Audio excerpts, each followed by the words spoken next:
City, the only city in America. It's the show that invented news.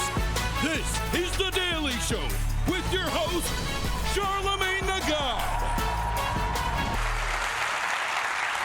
Now, let's talk about jobs. The thing everybody hates going to until you lose it. Last week, the number of Americans filing for unemployment benefits rose to its highest level in 2 years, and there's nothing funny about people losing their jobs, unless it's this guy. In a historic vote, the House expelling Congressman George Santos.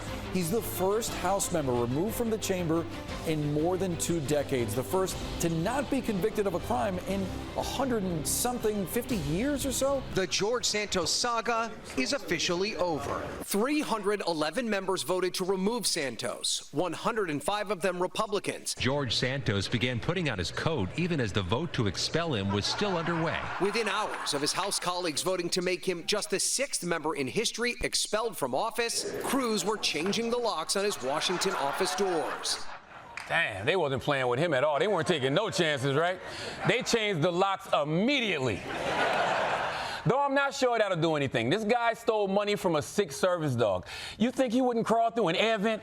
Huh?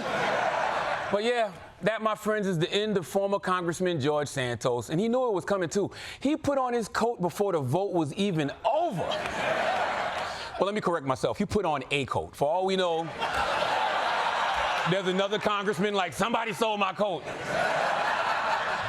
Now, look, this might be unpopular, but I don't think George Santos should have been expelled. For 2 reasons. One, we were all safer when we knew where this dude was, okay? Now he could be anywhere. He could be at Nordstrom using your credit card right now. But more importantly, I don't think Congress should come before the court. You shouldn't be able to kick someone out for crimes they haven't been actually convicted of yet. And I'll tell you why. To get convicted in a court, it takes 12 ordinary citizens to judge you.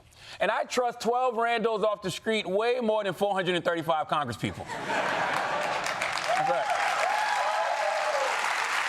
Because when you really think about it, he just got fired by his coworkers. I don't know if we want to set that precedent. Imagine if all our coworkers could vote on whether we should have a job. We'd all be unemployed. And look, I think it's very important to acknowledge a large part of why he was kicked out is that he's gay. Republicans don't with that gay shit. Don't get quiet now, okay?